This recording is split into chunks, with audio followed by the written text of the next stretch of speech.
अस्सलाम वालेकुम। उम्मीद है आप लोग ठीक हैं, खैरियत से हैं। अल्लाह पाक आप लोगों को अपने हिफ्ज़-ओ-मान में रखे। हमारी बहुत सारी दुआएं हमेशा की तरह आपके साथ हैं। खुश रहें, आबाद रहें। अल्लाह पाक आपके चेहरों पर इसी तरह खुशियां बखेरता रहे। चैनल को गुजारिश करते हैं कि सब्सक्राइब करें, बेल आइकन को प्रेस करें, ज़्यादा से ज़्यादा व्हाट्सअप ग्रुपों में और अपनी राय का इजहार ज़रूर दिया करें। पाकिस्तान सलामत रहे, क़यामत रहे, हमेशा रहे। पाकिस्तान जिंदाबाद, हमेशा जिंदाबाद। यही बात कर रहे हैं, सुबह शाम कर रहे हैं कि मार्का के हक की बात करें तो पाकिस्तान का जो दिफा है वो दुनिया में राज करने वाला इस वक्त पाकिस्तान का दिफा बन चुका है। IMF की ज़रूरत नहीं पड़ेगी। अब इंटरनेशनल न्यूज़ एजेंसी राइटर्स ने रिपोर्ट की है पाकिस्तान और सऊदी अरब के दरमियान तकरीबन $2 अरब और सऊदी अरब के कर्ज़ों को JF-17 थंडर जो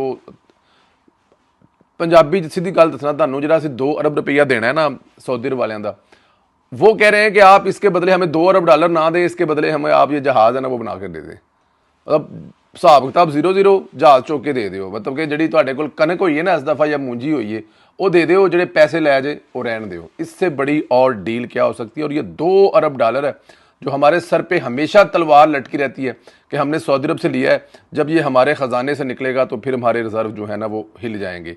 तो अब यहाँ पे ये चीज़ जो है मेरे ख्याल में ये भी बड़ी एक अहम अपडेट है। पाकिस्तानी ज़राए के मुताबिक ये मुज़ाकरात गुज़श्ता साल दोनों ममालिक के दरमियान बाहमी दफ़ाई माहदे के बाद दफ़ाई तावन को अमली शक्ल देने की सिमत में अहम पेश रफ्त है। पाक फ़ज़ाइया के सरबराह air chief marshal Zaheer Ahmad Babar Sidhu हाल ही में सऊदी अरब के दौरे पर थे, जहाँ दो तरफा अस्करी क़यादत की तावन पर बातचीत हुई है। रिटायर्ड एयर मार्शल दफाई तजियाकार आमिर मसूद के मुताबिक पाकिस्तान 6 ममालिक के साथ JF-17 तैयारों, इलेक्ट्रॉनिक सिस्टम्स, हथियारों की फ्राहमी के माहदे पर बातचीत कर रहा है, उन्हें हतमी शक्ल दे चुका है और इनके मुताबिक इन ममालिक में सऊदी अरब भी शामिल है। ताहम उन्होंने मुज़ाकरात की तफसीलात की तस्दीक नहीं की। आमिर मसूद ने कहा है कि JF-17 की मार्केट कशिश इसलिए बड़ी है क्योंकि ये त्यारा जंगी हालात में आजमाया जा चुका है, लागत के एतबार से भी मुअस्सर है। पाकिस्तान का कहना है कि यह त्यारा गुज़श्ता साल मई में भारत के साथ होने वाली झड़पों के दौरान इस्तेमाल किया गया। दोनों ममालिक के दरमियान दहाइयों की शदीद तरीन लड़ाई चल रही थी।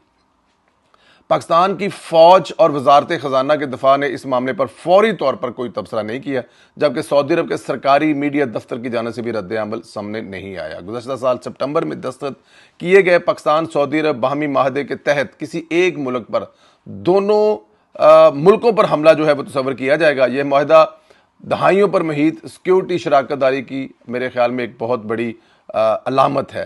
पाकिस्तान तवील अरसे से सऊदी अरब को फौजी तरबियत, मशावरती मावनत फ्राहम करता रहा, जबकि सऊदी अरब ने मुख्तलिफ अदवार में पाकिस्तान को माली सहारा दिया। 2018 में सऊदी अरब ने पाकिस्तान के लिए $6 अरब की अमदादी पैकेज का ऐलान किया, जिसमें $3 अरब स्टेट बैंक में जमा और $3 अरब की तेल की मौसर अदायगी भी शामिल थी। अब मेरे ख्याल में ये असरात हैं। एक तो हमारा जो देखें सऊदी अरब के साथ जो हमारे तलकात हैं वो हमेशा से हैं और वो ऐसे तलकात हैं, छोटे भाई बड़े भाई वाले तलकात हैं, भाइयों वाले तलकात हैं। हर मुश्किल वक्त में सबसे पहले हमें कोई अगर रेस्क्यू करने पहुंचा है तो वो है सऊदी अरब। और अब ये मामले जो हैं वो बहुत आगे तक जा रहे हैं और अगर इसी तरह जाते रहे तो मेरे ख्याल में पाकिस्तान के बहुत सारे जो माली मसाइल हैं वो हल हो जाएंगे। इधर एयर चीफ के दौरा सऊदी अरब का भी अलामिया जारी हो गया है। ISPR के मुताबिक पाक फ़ज़ाइया के सरबराह air chief marshal Zaheer Ahmad Sidhu की कल सऊदी रॉयल एयरफोर्स के कमांडर से मुलाकात हुई है। मुलाकात के दौरान दोनों तरफा दफाई ताउन और इलाकाई सिक्योरिटी सूरत और मुस्तकबिल में इश्तराक के इम्कानात पर तफसीली तबादला ख्याल हुआ है। दोनों फरीकें ने मौजूदा ताउन पर इत्मीनान का इजहार किया है और मुश्तरका तरबियत, अमली इश्तराक और पेशा वराना महारत के तबादले के जरिए ताउन के मजीद बढ़ाने पर इतफाक भी किया है। सऊदी दफाए क़यादत ने पाक फ़ज़ाइया के मल्टी डोमेन ऑप्शन के शोबे में मुश्तरका तरबियत और अमली तावन की गहरी दिलचस्पी का इजहार किया।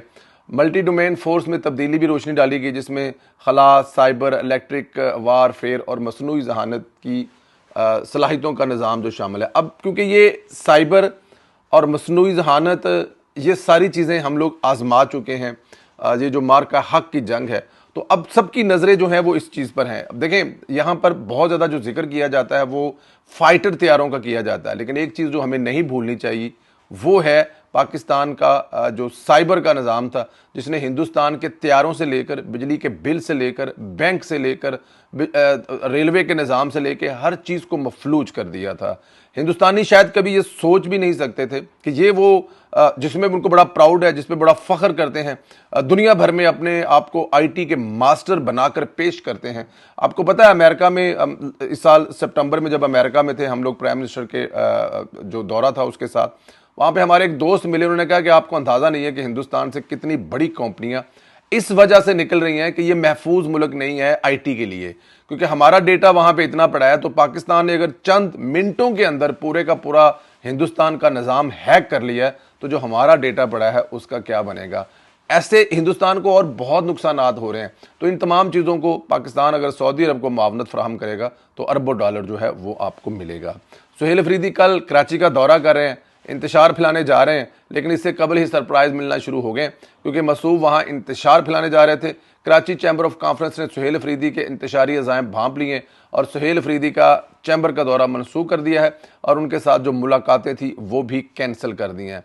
मैं आपको बता चुका हूँ ये दौरा जो है वो लाहौर की, ये वैसे तो ये फिर वही बात है कि ये शुरू हुआ था कि स्ट्रीट मूवमेंट, लेकिन ये लाहौर की फूड स्ट्रीट से शुरू होकर कराची की फूड स्ट्रीट पर ख़त्म होगा। ये आपको कराची में खाने खाते हुए नजर आएंगे, इसके अलावा इनका और कोई प्लान है ही नहीं, ना इनको किसी जगह पे किसी ने मुंह लगाना है। ये मैं आपको अभी से बता रहा हूँ और देख लीजिएगा ऐसा ही होगा। महमूद अचकज़ई जीटी रोड से रैली लेकर लाहौर आ रहा है, नवाज शरीफ की नकल उतारने की कोशिश कर रहा है, लेकिन बंदे उनके साथ चार भी नहीं है। महमूद अचकज़ई को जीटी रोड पर इतना शानदार इस्तकबाल मिल रहा है कि चार लोग भी इस्तकबाल के लिए नहीं आए, और ये रिस्क तो सुहेल अफरीदी ने भी नहीं लिया था कि वो जीटी रोड से लाहौर की तरफ आ सके। देखें, जीटी रोड से आने का ख्वाब जो है वो सब देख सकते हैं, लेकिन जब जीटी रोड से आप निकलेंगे तो आपको मोहतरमा बेनज़ीर भुट्टो या मियां मोहम्मद नवाज शरीफ भी रिसेंटली चले 90 की दहाई में, तो लोग जो हैं वो बहुत सारे ऐसे एहतजाज हुए हैं जिनको याद नहीं होंगे, लेकिन अभी ये रिसेंटली मियां मोहम्मद नवाज शरीफ सब जो 2016-17 में हुकूमत से उनको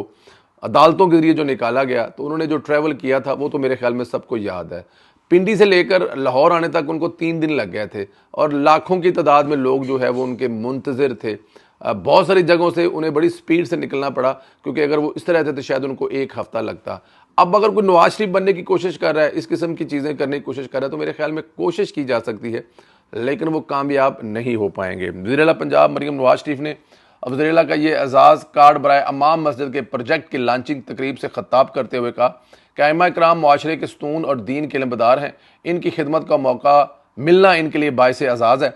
वज़ीर-ए-आला ने अजाजिया कार्ड के इजरा पर सूबाई वज़ीर ख्वाजा सलमान रफ़ीक, होम सेक्रेटरी अहमद जवेद काजी को और पूरी टीम को मुबारकबाद दी। इनका कहना था कि हर गम और खुशी मुआशरा में उलमा इकराम से रहनुमाई लेना होती है और मुश्किल मामलात में हम लोग अमाम मस्जिद की तरफ देखते हैं।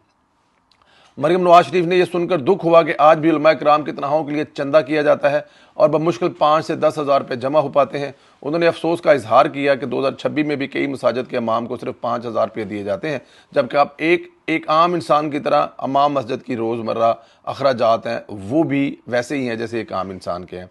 उन्होंने बताया कि इब्तदा में आइमा कराम के लिए 15,000 रुपये का अजाजिया देने का फैसला किया था, ताहम नवाज शरीफ की हिदायत पर इसे कम अज़ कम 25,000 रुपये कर दिया।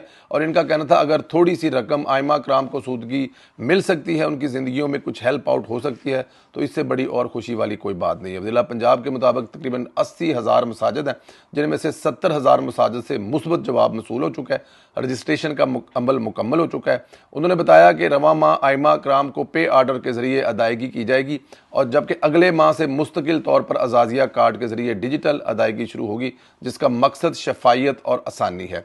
बहुत सारे काम हैं मरीम नवाज के। अब देखें कौन सा ऐसा वीलॉग में जिसमें मरीम नवाज का कोई काम रिपीट करने की बारी नहीं आती, आपको उनके नए काम बताए जाते हैं।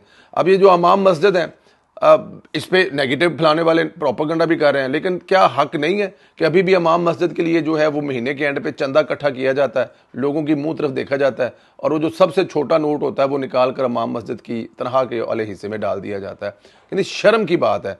लेकिन पंजाब की बेटी ने फैसला किया कि नहीं, उलमा इकराम को भी उनका एक जो ये हदिया है, ये उनको तनख्वाह आप नहीं कह सकते, जो वो हदिया है उनको दिया जाएगा। और वो जो 15,000 था, लेकिन कायदे मोहतरम मियां मोहम्मद नवाज शरीफ साहब ने कहा कि नहीं, ये 25,000 होना चाहिए, कम अज़ कम 25,000 होना चाहिए। अगले फेज़ में जाकर ये ज़्यादा भी हो सकता है। तो मेरे ख्याल में ये एक बड़ा अच्छा कदम है, अहम इकदाम है मरियम नवाज़ में से कामों में से एक। अब ये जो लिस्ट है ना कामों की, ये बड़ी लंबी चौड़ी हो चुकी है। अल्लाह पाक आपको सलामत रखे, खुश रखे। हमारी बहुत सारी दुआएं आपके साथ हैं। इसी तरह हंसते रहें, मुस्कुराते रहें। गुजारिश जो आपसे करते हैं कि चैनल को सब्सक्राइब करें, बेल आइकन को प्रेस करें और व्हाट्सएप ग्रुपों में लिंक सेंड करें और अपनी राय का इज़हार ज़रूर करें।